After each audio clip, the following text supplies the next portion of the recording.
We talked about that there are only a handful of chapters left. Like, I think we have like 4 chapters left to read for Caesar's book 4. So we're not going to stop and do a Caesar test and then we're not going to stop and do a Virgil test and then a Caesar test. We're going to put them all into one. So that's why you just have a Unit 3 test and a Unit 3 essay. On November 8th, this actually worked out really well for us. November 8th is the day that you're having like the weird day. Like the juniors will be having a virtual day. The seniors will be going on a field trip and the sophomores will be doing the pre-ACT. The fact that I had to go through 3 out of the 4 situations for this class kind of tells you where we are. I have to provide an assignment for the juniors. And actually, everyone except for the juniors will be here for 6 hours. So this doesn't affect you as much as everything else does. So what we're going to do, instead of doing the essay and then the test, this time we'll do the test and then the essay. I fixed it in the dates already, so you can see that on your calendar. It'll be perfect. The juniors can do their essays at home, and everybody else can do their essays here. Yes? So test November 7th, essay November 8th. Okay, and please make sure that you've gotten all of your essays done, and I will make sure that you have all of your essays graded with feedback so that you have feedback going into the next essay. Okay? Everybody good? Make sure that you're turning in your tiered readings and everything like that. Stephen, I saw that you turned in a bunch of them. I'm not going to get all those graded today. That's fine. I freaked out, so I was like, trying to get as much as possible. That's fine. That's perfect. I started putting in zeros. Yeah. Some of you noticed more than others that I put in. If it was from September and you hadn't turned it in, I put in a 0. Basically, I went up to fall break.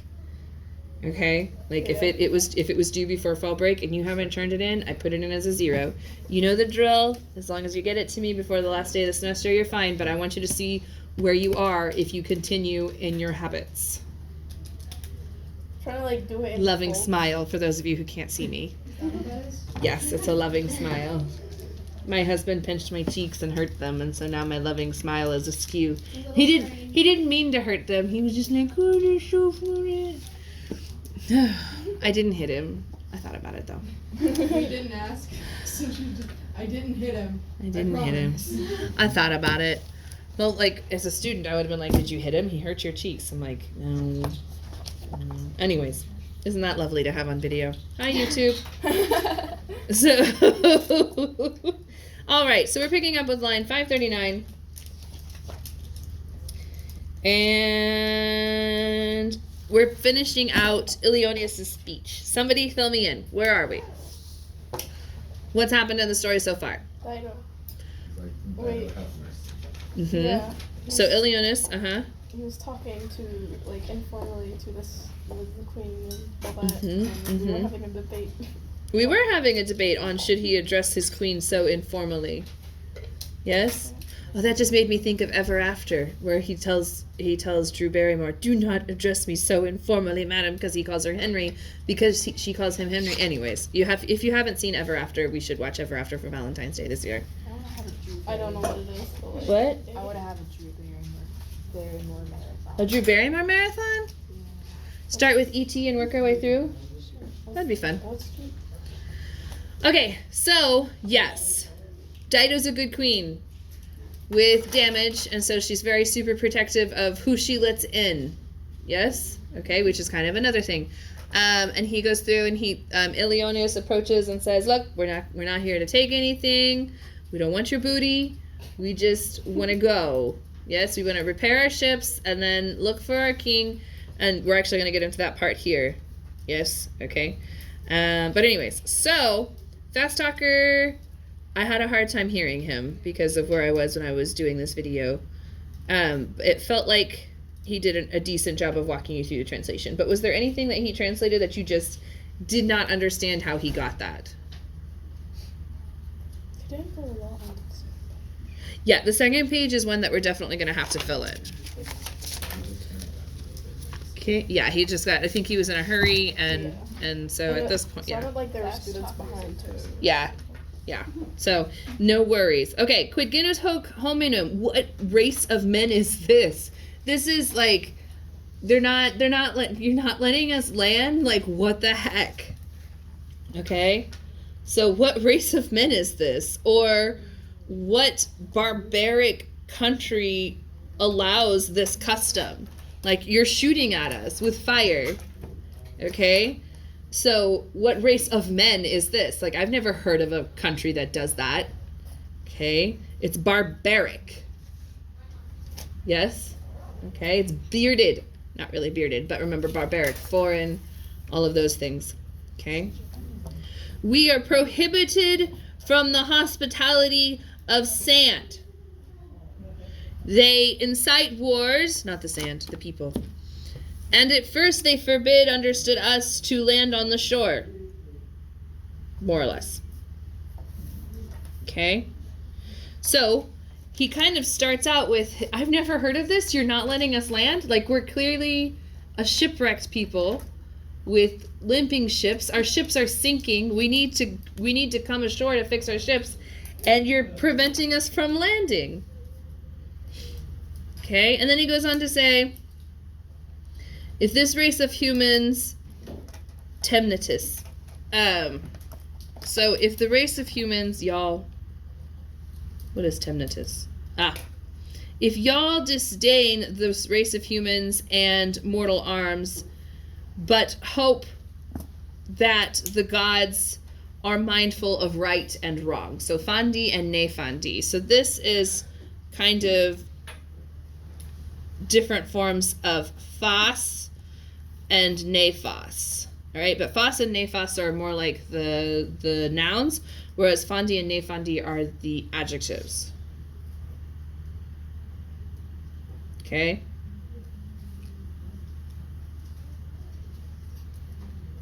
So you might think that this is acceptable, but you know the gods know better, is what he's saying there. And then leaving that there, like, you know what you did. Okay. He says, there was to us the king Dido. And this one is kind of weird. We have a quo here. Okay. And this quo is ablative because of eustior, which is a comparative. So that means that quo is an ablative of comparison. Everybody with me? Okay. For example, if you wanted to say,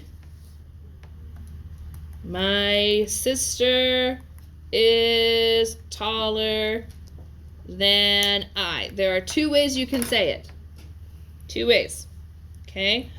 First of all, taller is not the way that you... Altior is always going to be taller in this sentence because it's feminine and it's the nominative and it's singular.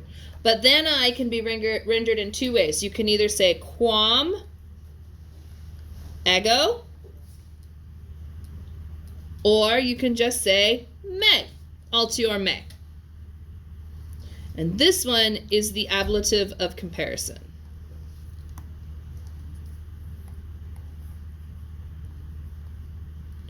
If I wanted to say Hades is a better god than Apollo.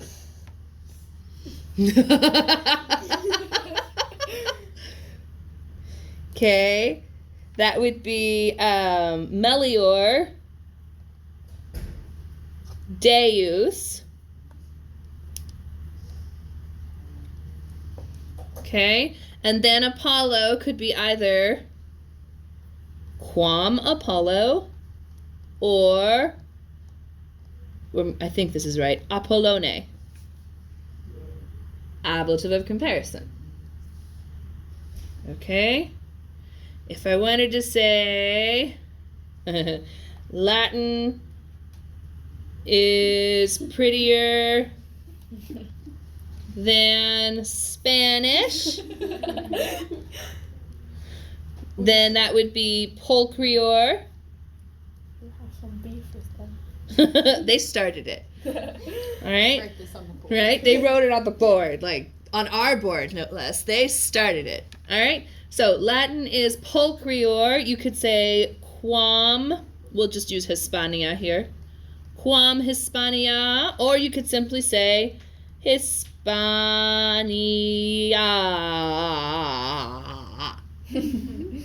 Yes, ablative of comparison. Okay. So that is what's going on here with the quo. Okay, but it's kind of strange because it's at the beginning, because that's how relative clauses work in Latin. You put the relative pronoun at the beginning to be like, hey, new clause. Ba, ba, ba, ba, ba, ba. Okay, but that's not how we would do it in English, so it makes it kind of tricky. So it would be than whom there is no other more just in pietas. And remember, it's perfectly acceptable to leave pietas pietas. If you're on the AP test, you can do pietas and then do in brackets piety, loyalty, devotion. But on all of the times that I've seen pietas come up, they've always accepted pietas as a translation. Because there really isn't a word there isn't a word in English that encapsulates everything that is pietas or pious for that reason, same reason. Pudor as well, which is the female version of virtus. Okay, everybody good? So, in piety, nor better, and again, this is another comparative that triggers nor better in war and in arms. Okay?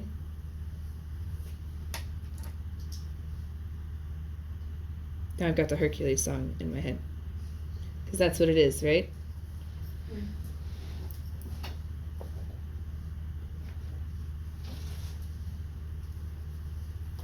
Okay. Does that make sense? Just that little... And then these ablatives are ablatives of respect. Like in respect to piety, in respect to war, in respect to arms. But quo is the ablative of comparison with justior and maior. Okay. Okay, so if the fates preserve, so which man, if the fates preserve, if he dines on ethereal airs and does not yet lie dead, and the ocubat is specifically lie dead. Okay, in cruel shadows, meaning the underworld, yes? All he says is non matus, but what he means is there is no fear for us. Yes, so fast talker supplied est and nobis. Right? Okay. Kertase should actually be kertawisse, I believe. I need to turn the page. I could be wrong though.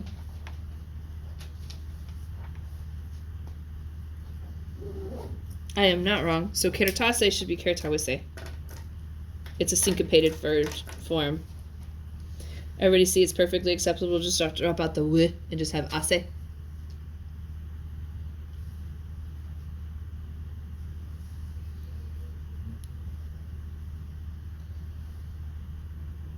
Okay. So nor may it penalize you, pointitas, like pain you.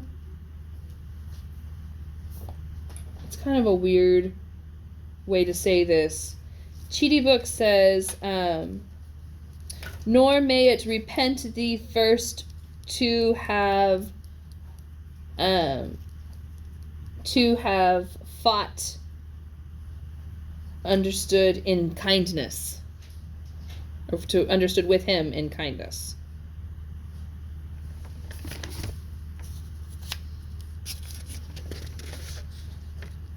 Okay. Everyone okay so far? So what is he saying? What is he saying about Aeneas? He's the best. Remember that clip I showed you from A Knight's Tale? Yes. And it was meant to show you the part where the whole crowd went quiet as soon as the king walked out. right? But the rest of it I love also, because this makes me think of that. And, you know, the king says to William, Heath Ledger's character in A Knight's Tale, your men love you, and if I knew nothing else about you, that would be enough. Yes? So his men, do his men know he's there? No. Why not? Because he's in the magic bubble. Yeah, he's in the magic bubble. They have no idea he's there. Do they have anything bad to say about him? No. No, in fact they say it would be fortunate for you to meet him in kindness. Yes? Kind of a little bit of a sub-threat there, like you wouldn't want to meet him in unkindness. Yes? When he's kind, it's great. Right? That's kind of like the read between the lines, the subtext, like in kindness, he's fabulous. But don't make him angry. Yes? Okay, so that's all of the stuff where they're talking about Aeneas and how great he is and how they're looking for him and da-da-da-da-da. Okay. So then he says, there are in the Siculian regions and the Sicilian regions, so Sicily, cities and arms. And that it's all ruled by famous Acestes from the Trojan blood. That's the same Acestes that sent them the wine that they opened. That's Aeneas opened for his people. Okay. So quasitam goes with clasim, and I believe Fast Talker told you that. Okay. But this would be shattered. May it be permitted that... All right, so this is where this is a polite command. Okay, subjunctive and a polite command, if I remember correctly. Well, it's a volative just as subjunctive, but it's a command. It's more polite than the straight up imperative we saw earlier. Agreed? Okay, so is he speaking a little bit more appropriately for a queen? Yes, yes he is. So let it be permitted that the fleet shattered by the winds, subducera, like beach, basically. Yeah. And so let them beach, and let them fit planks from the woods, and let them cut oars. So remember I told you these ships are limping, and that we had that verb that wasn't sailing, it was swimming. So I had that, it's like, what if they all like strapped ropes to themselves and got out and like swam it forward because they have no oars? This is how I know they had no oars. They have to make new oars. Yes? So, whenever Virgil said they swam into port, it's probably not far from the truth. Like, can't you just picture people like scooting these giant boats along because they don't have anything. The sails are all broken. The oars are gone. Okay. So, and then it says, if it is given to us to go, tendere means to stretch, but in this case it means like to reach. If it is given to us to reach Italy, and I'm supplying to us, nobis, to go to Italy, to reach Italy, this is an ablative absolute, as he said, with the comrades in the kingdom having been taken up. And notice recepto is going to take both sociis and rege, but recepto is attracted into the singular by its proximity to rege. If it were next to sociis, then it would, if it were flipped and it would rege at sociis, then it would be receptis. Does everybody follow? Okay? Is that okay? So I know this is singular, but it's still going with this. It's just Latin does this weird thing where if you have two words that are going to work, if you have a word that's going to work for two words, whichever word is closest tells it what to do. Okay? Does that make more sense now? All right, good. And so that happy, and he didn't really mark this for you, but this is your subject. Happy we may seek Italy and Latium. Okay, so that whole thing is a purpose clause. Do I just say things and sometimes you're like, I don't know what that is? Is this one of those times?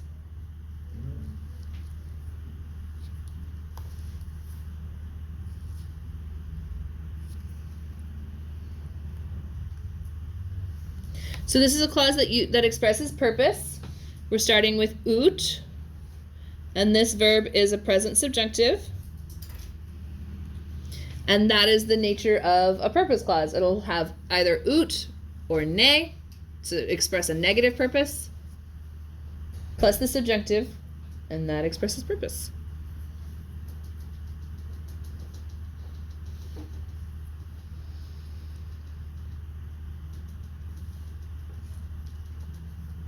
Okay, so this is all assuming that Aeneas is alive somewhere. And then he says, but if our safety has been destroyed. So we're missing an est here. Or a sit. What did he say? He didn't say anything. Est or sit, I think. Absunta est. Far says est. Alright?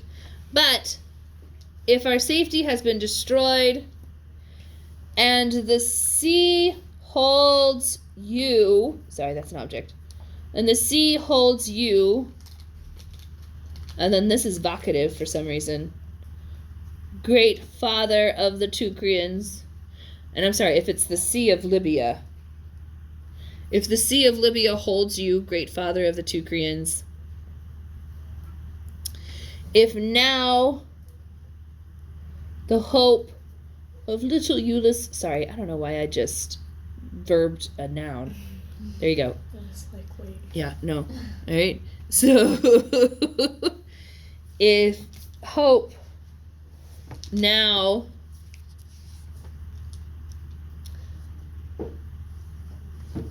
if nor now does hope of Iulus remain at freta, so at saltem is but at least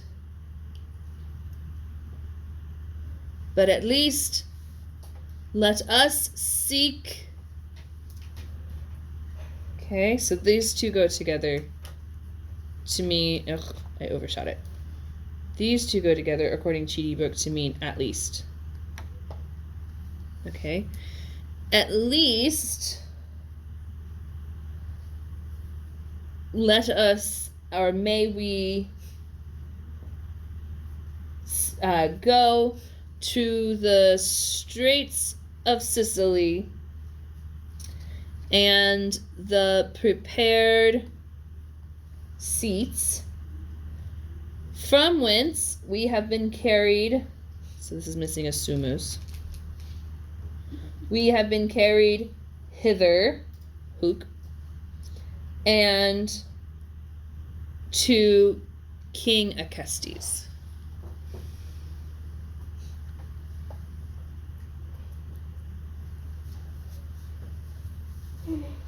Okay, so Fast Talker said that should be a sunt there, but actually it's sumus because it should agree with petamus.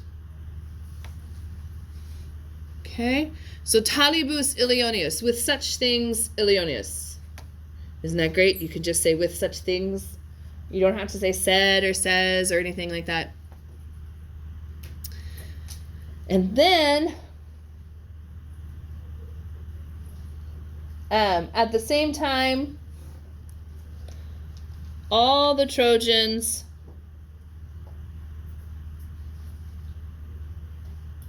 fremeband. So that's a weird word to put into English. Murmured or applaud with their mouth. As in, like, yay. They murmur assent. Okay? Because in Latin you have kind of strange things about assent. You can nod assent, you can murmur assent. Okay? So to us this sounds like a pleonasm, right? Like, how else are you going to murmur? With your eyeballs? I want to see... Emily, can you murmur with your eyeballs? Emily cannot murmur with her eyeballs. Cleo. Pleonasm. using more words than you need to. This is the one that when I introduced it to my 8th graders, because it just came up, they were like, he used with a voice. They're like, of course it's with a voice. What else? I was like, this is called a pleonasm. It's poetic. So you're just getting used to it.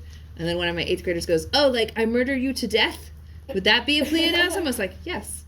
Yes, it would. That would be a pleonasm. Well done. Well done, good So friend. using more Infants and murder and babies.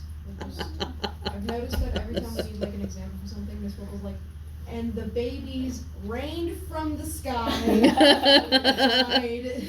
Died. They were all caught in a net. No, the worst sentence. Hey, they were all caught in a net. Let's go. We watched as the man walks away. It's like, Oh, that does sound like something I would write. you did. It was so sad. Okay, we are done with that. Next will be Dido's response. So before I turn off the video, how do you think Dido is going to respond? Okay. Okay, no, Yes. yes, Yes, on these conditions. yes on these conditions. All of these are good guesses. All right, well, we shall see tomorrow. She'd be like, Yeah. boy, why you call me? Get your ships and limp to a different shore. This one's taken. Sassy Dido. This is That's my shore. that's the Maya Rudolph version of like if Dido were played by Maya Rudolph. Get your ships and go to a different port because this one's taken. All right, here we go. This is my Barbie house, not your Barbie house.